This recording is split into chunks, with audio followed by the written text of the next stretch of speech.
Show me one country that USAID was in and education improved. Show me what country where USAID was in and healthcare improved.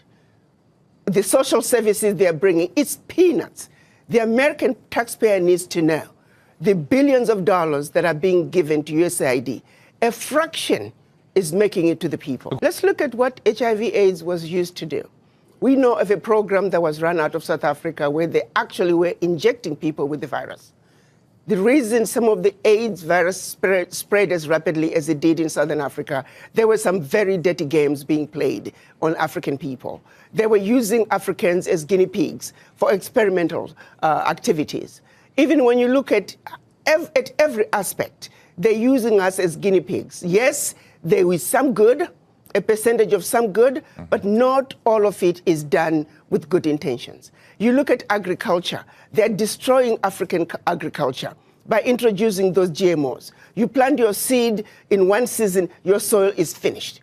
We used to have seeds that we can use from one season to the other. The introduction of GMOs through these agencies, USAID is one of them. We are destroying Africa in a massive way.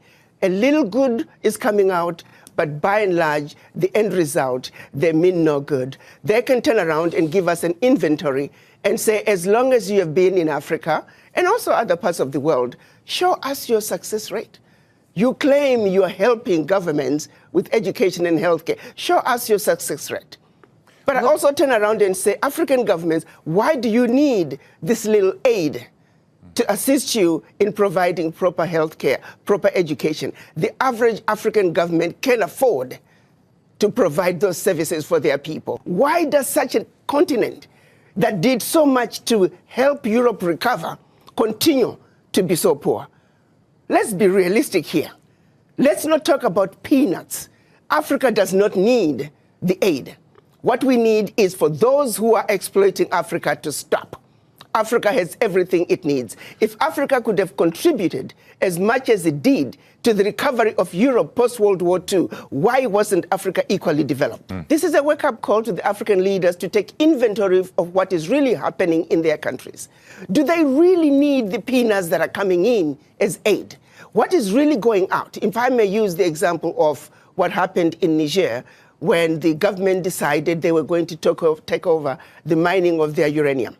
The French companies that were mining the uranium were paying the government 80 cents a kilo for the uranium, and then turning around and selling the uranium to the rest of the world at 200 euros a kilo. So that one move from the Nigerian government to say we are now going to take ownership of our own uranium, they went from realizing about $1 billion in uranium resources to over 300 billion a year. Do you realize what I'm talking about?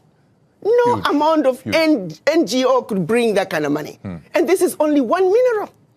Now imagine the country taking inventory of all their minerals and benefiting from their natural resources like the rest of the countries in the Western world.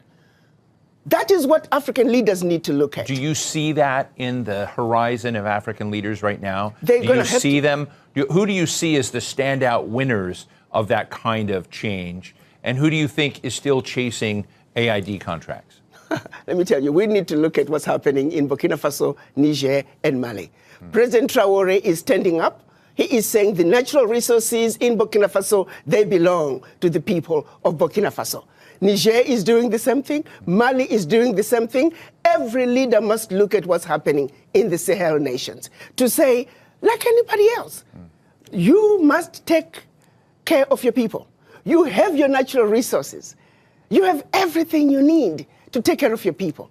Why do you continue to be beggars? Look at what is being brought in by not only USAID, but all the NGOs in your country. It's peanuts. It's a joke that the African leaders should continue to be beggars of peanuts when you are looking and allowing billions to get out of your country year in and year out, if not trillions, in natural resources that your people should be benefiting from. It is a wake-up call for African leaders to wake up and say, President Trump is saying, US first, America first. You too must say, your country first. because you have everything it takes. It is a joke. It is embarrassing to see I have not seen any African leader cry over USAID living. I can tell you for a fact, the average African leader privately is celebrating the exit of USAID because they know what is really going on.